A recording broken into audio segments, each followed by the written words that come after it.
ஒரு நிமிஷம் வதந்திகளை வந்து நம்பாதீங்க. ஒரு நிமிஷங்க ஐயா, ஒரு நிமிஷம் பேசுறதுக்கு வந்திருக்கோம். நாங்கள் நமது நலம் நமது விவசாய சங்கத்திலேருந்து வந்திருக்கோம் ஆச்சுங்களா. இப்போ நீங்கள் 3 நாள் வந்து அந்த பகுதியினுடைய பத்திரப்பதிவை நீங்கள் நிறுத்தி வச்சுருந்துருக்கீங்க. இல்லை, பதிவு வந்து நடந்துக்கிட்டு தான் இருக்கு. யாரோ தவறான தகவல் கொடுத்துருக்காங்க. ஒரு நிமிஷம் ஒன்று ரெண்டு வந்திருந்தாலும் பதிவாகி பாய்ஞ்சிருக்கோம் சார். நாங்கள் ஒரு 4 நாளைக்கு மூலம் கூட வந்து கேட்குறோம். நான் சொல்லியிருக்க மாட்டேன், நான் சொல்லலை, பதிவு மாட்டேன்னு சொல்ல யாருமே சொல்லலை. யாரோ தவறான நியூஸ் உங்களுக்கு கொடுத்துருக்காங்க. அதை வச்சு நீங்கள் வந்து இவ்வளோ தூரத்துக்கு உங்களுடைய வேலைகளை விட்டுட்டு வந்திருக்கேன். நல்லபடியாக ரெகுலராக இன்னைக்குள்ள பாஞ்சிருக்கேன், பார்த்துக்கோங்க.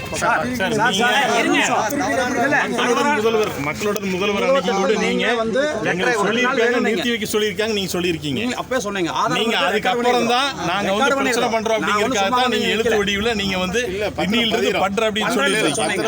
அதுக்கு முன்னாடி நீங்கள் 3 நாள் நிறுத்தி வச்சிருக்கீங்க. உங்க ஏங்க ஒரு நிமிஷம் இருங்க.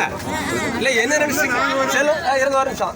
இல்ல அவர் ஏதோ பெரிய இது மாதிரி நினைச்சிருக்காரு, ஜாக்கிரதை சார். இல்ல நீங்க ஒரு நிமிஷம், நீங்க பாட்டுக்கு போறாங்கறீங்க. இல்ல இருக்கு செல்வம் செல்வம் ஒரு நிமிஷம். இல்ல நீங்க சொன்னீங்கல்ல நின்னமில்ல, அவர் வந்து தலையாட்டிட்டு போறாரு. என்ன நினைச்சிருக்கீங்க? போலீஸ் உங்களுக்கு வந்து பாதுகாப்பு நின்று இருக்கு நினைக்கிறீங்களா? இல்லை இந்த போலீஸ் மாரி எதுவும் நடக்காதுன்னு நினச்சிருக்கீங்களா? நீங்கள் பாட்டுக்கு போகிறேன்னு தலையாட்டிட்டு போகிறீங்க. அப்போ எங்களெல்லாம் பார்த்தா உங்களுக்கு எப்படி தெரியுது?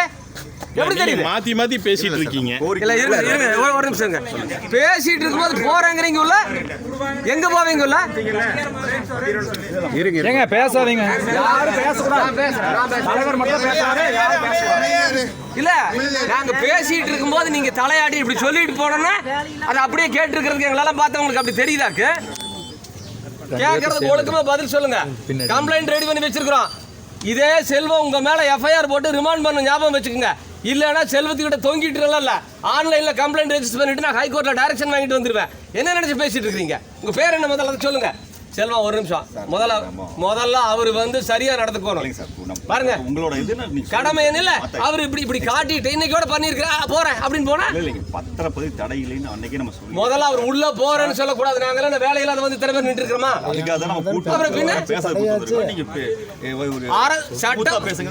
அல்லங்க அவர் ஸ்மூத்தா பேசியிருந்தா நாங்களும் ஸ்மூத்தா தான் பேசுவோம். என்ன சொல்லியிருக்கணும்? கொஞ்சம் நீ தள்ளி இல்லைங்க. நீங்க நடுவில் நிற்கிறத பார்த்தா ஏதோ நான் அவர் அடிச்சு போடுற மாதிரியும் நீங்க இப்படி குறுக்கணும்னு அப்படியே ஒரு அவரோட முகத்தை பார்த்து உங்க பேர் சொல்லுங்க. செல்வ பாலமுருகன். செல்வ பாலமுருகன் ஒன்று தெரிஞ்சுக்கங்க. நீங்க இந்திய அரசியலமைப்பு சட்டப்படி அரசு பணியாளராக நியமிக்கப்பட்ட ஒரு அரசு பணியாள். உங்களுக்கான ஊதியத்தை அரசு எங்களுடைய வரிப்பணத்திலிருந்து வழங்குகிறது. சட்டப்படியான ஆட்சி நடக்குது. உங்களுடைய வேலை ஒவ்வொன்றும் சட்டப்படியாக இருக்கும். உங்கள் வேலை மட்டும் இல்லை, இவங்க வேலை உட்பட சட்டப்படி பண்ணலைன்னா என்ன ஆகுங்கிறது இவங்களுக்கு தெரியும். இப்போ தான் ஒன்று நாங்கள் பயிற்சி கொடுத்துருக்குறோம், புரியுதா? நீங்களும் அதை ஞாபகம் வச்சுக்கோங்க.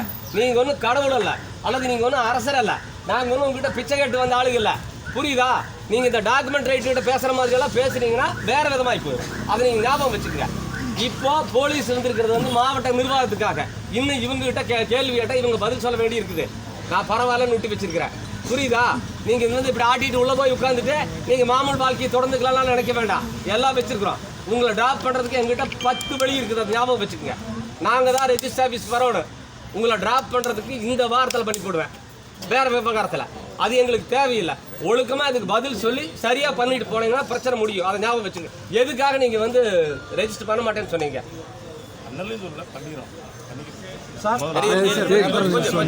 செல்வ இது என்ன பதில்? அவர் சொல்ற பதில் 3 நீங்களே இருந்தீங்க சார். உங்க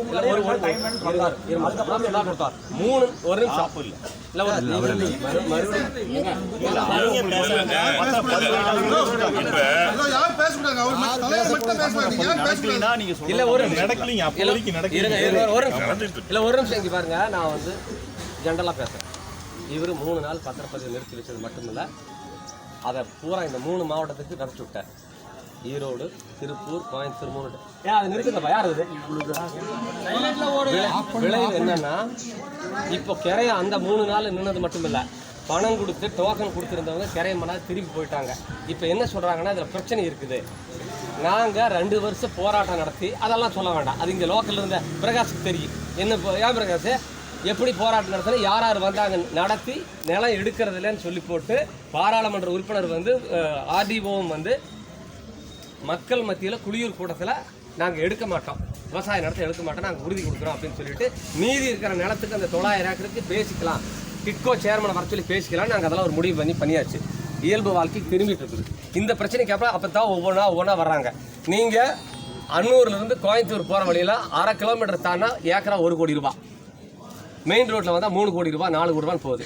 அங்கே 40 லட்சம் கூட போகிறதில்ல. என்ன காரணம்னா இந்த இளவெல்லாம் தான் காரணம். இதிலிருந்து மீண்டும் இப்போ தான் ஓரளவுக்கு வந்துட்டு இருந்தோம். இவர் 3 நாள் பண்ண வேலை இப்போ மொத்தமாக வியாபாரம் எடுத்து போச்சு. இதுலேருந்து மீண்டும் எந்திரிச்சு நீ ஒருத்த வந்து பூமி வாங்க வருவானா இல்லையான்னு தெரியாது. சும்மா அப்படி சொல்லிட்டு நான் பண்ணிட்டு அப்படி போகிறதுக்கு நாங்கள்லாம் ஒன்று காதில் பூ வச்சுருக்கல, கடுப்புல இருக்கிறோம். இதனுடைய விளைவு இந்த மக்களுடைய பொருளாதாரம் மண்டையடி ஆகிப்போச்சு. இதனுடைய பின்விளைவு என்னன்னா வெறும் பொருளாதாரம் மட்டும் இல்லை, இவங்க வாழ்வியலையே பாதிக்கக்கூடிய அளவுக்கு ஆகிப்போச்சு. ஒரு பொண்ணு கொடுக்குற இடத்துல கட்டுற இடத்துல இவங்கெல்லாம் சிப்காட்டில் போகுமாமா, இந்த பூமியை நம்பி போய் என்ன பண்ணுறது, இங்கே பொண்ணு கொடுத்து என்ன பண்ணுறது, இங்கே பொண்ணு கட்டி என்ன பண்ணுறதுங்கிற அளவுக்கு இவங்க வாழ்க்கை பாதிக்கப்பட்டிருக்குது. இவ்வளவு பெரிய ஒரு அயோக்கியத்தனத்தை பண்ணி போட்டு ஒன்றுமே இல்லாத வந்தோன்னே இப்படி காட்டிட்டு அவர் போகிறேங்கிறாரு. நாங்கள் சாதாரணமாக எடுத்துகிட்டு போக முடியுமா?